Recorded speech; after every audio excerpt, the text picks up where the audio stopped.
Hello everybody, this is Chrissy with Tackling the Giants, and today I'm wanting to do a video on man's solar calendar versus God's lunar calendar. And according to man's calendar, we're in year 2021 AD. And according to the Jewish calendar, since creation, we're in year 5781. I will say that you can do your own research on that. It's highly known that there's at least probably 150 or more years that seems to be off on that. In other words, we would need to add more to that year, but you can look into that. The main point of this goal is going to be solar versus lunar. So in the solar calendar, we have 365-day year with 1 year every 4 years, called a leap year, of 366 days. And our year always consists of 12 months. The lunar calendar is roughly 360 days, calculated, but it's not always, because the lunar calendar, according to God's month, is either 12 months according to God's calendar, can be 12 months or 13 months. They each consist between 29 and 30 days, and it's based on the sighting of the new moon, which is the crescent moon.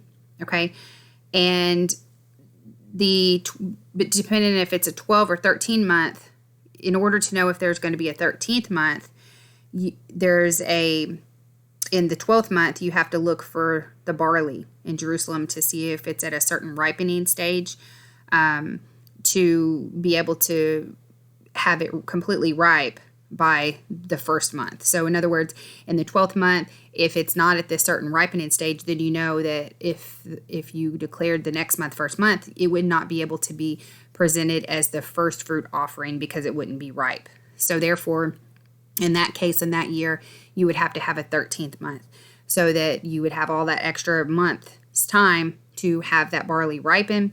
And then come after the 13th month, it would be fully ripened to where the first month you would do the first fruit offering, because the first fruit offering is in the first month. And I'm not going to get into all of the details in this video on the specific feast days, which first fruits is a feast day, but I will in later videos. First fruits is very important because this is the day that Yeshua rose from the dead, and he is the first fruit offering to God as the first of the resurrection of the dead.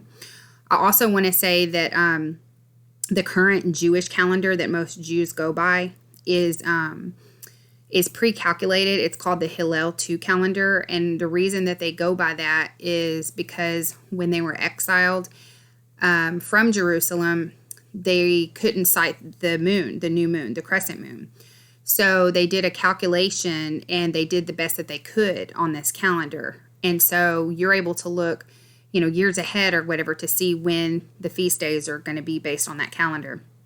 However, now that they're back in the land, many people are starting to go by the sighting of the new moon, because there's no reason why we shouldn't be able to sight the new moon and do it the proper ways. And a lot of times this ends up making the people who keep the festivals, the holy days based on the sighting of the new moon and the actual Jewish calendar, a lot of times they fall on the same days, and a lot of times they don't. So be aware of that as we move into this, that is an issue. So I do want to put a disclaimer on this. There are some that believe the beginning of the month begins when you can't see the moon. There are some that believe God's calendar is based on the constellations. Some go by the book of Enoch. Some have a rotating Sabbath day based on the sighting of the new moon. Do your own research and pray for truth. As of now, I believe Saturdays are always the Sabbath day. If you research it, you'll see that there are many languages which call Saturday by the name of the Sabbath. An example is in Spanish, it's Sabato. I go by the sighting of the new moon, which is the first slither of the crescent moon seen in Jerusalem. The word Chodesh, which is Strong's Hebrew 2320 for new moon, comes from Hebrew 2318, which means new, renewed, or repaired. Obviously, we know that whenever we have a new moon, it's not a literal new moon. It's a renewing of the moon that we already had. So I believe that the renewed moon is the first slither seen. Now, the beginning of the month, this is where we get this from. So Exodus chapter 12, verse 2, it says, "This month shall be unto you the beginning of months. It shall be the first month of the year to you."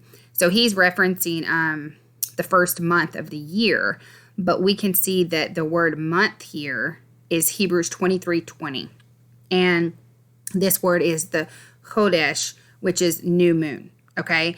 And that's what I'm showing you, that actually the word month is new moon. So we see it's based off of the new moon. Psalm 104, it says, "He appointed the moon for seasons, the sun for his going down." And we're going to look at that word seasons, which is Strong's 4150. And I also put on here Genesis 1. It says, "And God said, let there be lights in the firmament of the heaven to divide the day from the night, and let them be for signs and for seasons, for days and years." So we see that same word seasons, and both of them is Hebrew Strong's 4150.